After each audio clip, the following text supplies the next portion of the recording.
Julen naz, 24 urte dozkot, eta hemen guanaz Eskuernagakua, eta ardogilea eta mahastian, mahasti zaintzan ere egiten dugu lan. Yo soy Óscar, tengo 21 años y soy de Vitoria, de toda la vida. He vivido en Vitoria y siempre he tenido un poco la tierra un poco cerca, ¿no? Por así decirlo. Y me junté con Julen y eso, y luego ya conocí a Esti y así, empecé a currar con ellos y hasta ahora. Bueno, ni Loentxo naiz, 59 urte ditut, eta duela 30 bat urte edo, aliatu nintzen ona nire bikotearekin gurasuen lurra zienak eramatera. Esti besa naiz, hemengoa. 31 urtekin ja, Lorentxokin itzuli nintzen, berriz, herrira eta mahastien eta upategiaren kargu egitera.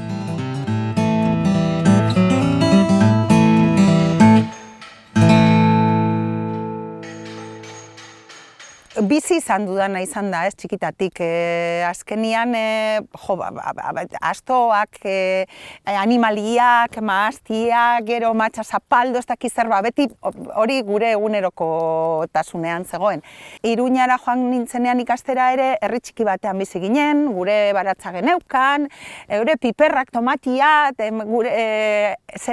egurra egiten genuen, ez dakit. Apur bat betidanik gustatu izan zaigu lurrarekin lotura eukitzia. Eta aitak esan zunean, hemen ni bakarri nau, ez da inor etorriko. Eta, gehiegi pentsatu gabe, agian, ona etorri ginen, nik 31 urte eta Lorentxok 33. Beraz, 28 urte daramatzagu historia honetan.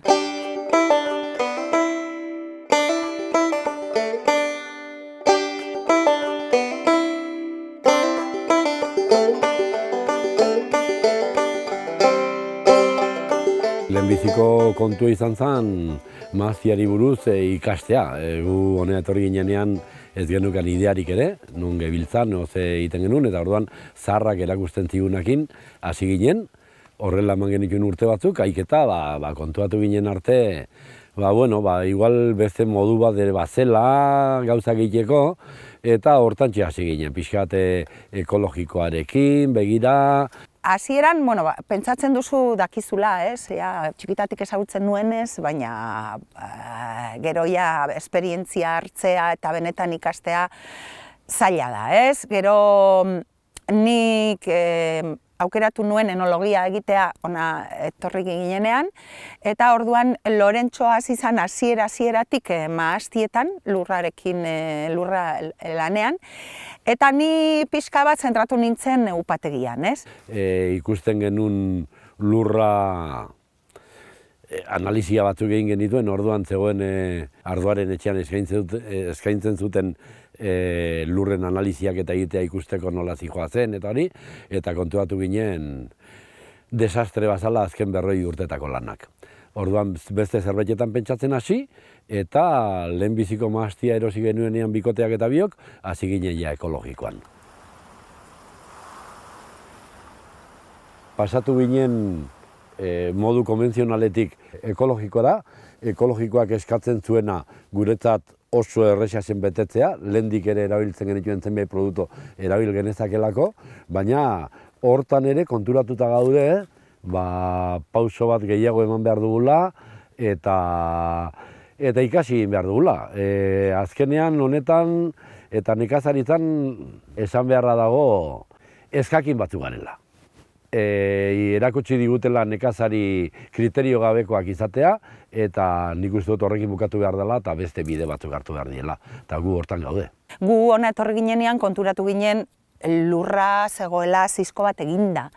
Eta hori karentzia pila bat, exzeso pila bat, botatzen ziren gauzak, dana pozoinak ziren, eta orduan aldatu behar dugu hau, ez? Orain adibidez gu ari gara gure produktuak egiten, gu biltzen ditugu asunak, biltzen dugu azeri bustana, biltzen dugu konsuela, egiten dugu gure ez dakit oso aberatsa da guretzat, ez? ona ere, esan daiteke agroindustria ailegatu dela? Ba, igual bai, esan daiteke ailegatu dela, eta hortik kanpo iaia ez gaudela inor, ez? Saiatzen gara horregoten, produzio txikiak, kalidadea zainduz. Al final la diferencia está en que lo que nosotros hacemos lo vemos como algo nuestro y como el fruto de nuestro trabajo. Y ellos lo ven como un mero producto, como un... Ellos ven dinero, no ven uvas. Nosotros vemos las uvas que vamos a sacar para hacer nuestro vino, nuestro... no sé. Ellos es un carro, tanto. Y no hay más, no sé cómo decir.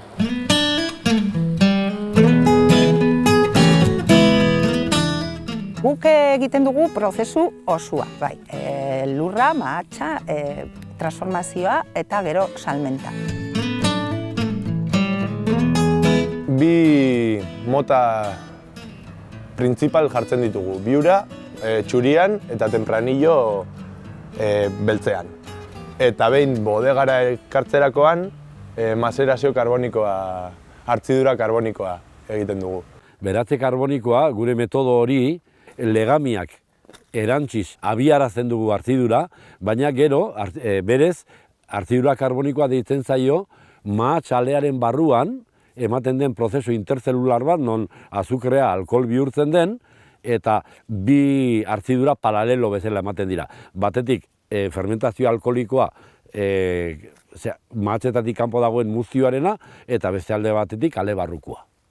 Hartzidura karbonikoa gertatu ondoren, lagora sartzen gara zapaltzera betiko moduan. Osea, gure aitonak egiten zuen moduan, modu tradizionalean. Oinez zapaltzen dugu eta behin oinez zapalkuntza hori egiterakoan prentxara ateratzen dugu azken prentxadura emateko.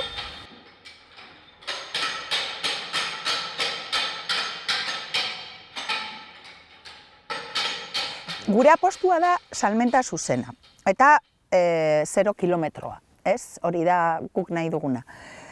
Zer gertatzen da? Instituzio aldetik, hemen dau esportazionitis edo ez dakiz zer dago, mundu guztiak nahi du esportatu, hori izango baliz moduen panazea.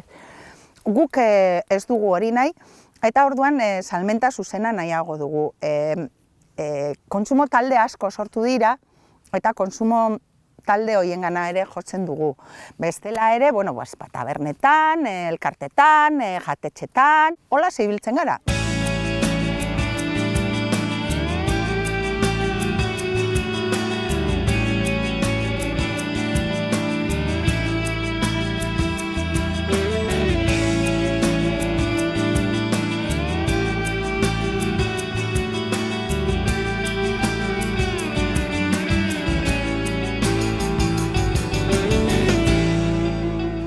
Instalatzeko orain pertsona berri bat mundu hontan sartzeko oso zaila da, oso zaila da. Lurrak garesti daude, monokultiboa denez, asko behar denez, ez dakit, adibidez gurekin hasi dira, semea eta laguna, eta zer esango nieke, nahiko nukena zan, gure artean, eobentzat, agroekologia inguruan gabiltzanen artean, lotura bat eukitzia, eta komunikazioa handia eukitzia, eta poliki-poliki aurrera joan, eta gehiago ikasi bestiengan, eta animatzen badira, jendearekin lotura eukitzia, eta ikasten joatia poliki-poliki.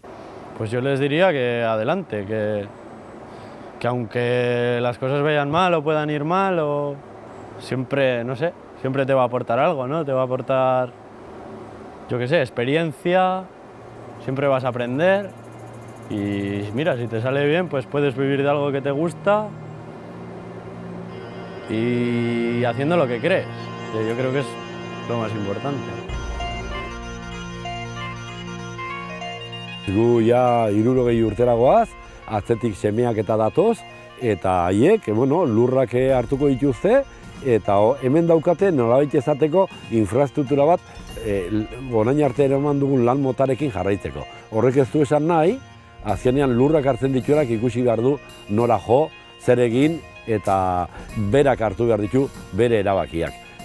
Guk oraingoz ikusten duzu zer daukagun hemen, maazia eta maazia, Falcon Cresten bizi gara, eta horrek igual markatzen du bide bat, baina behar bada, bez?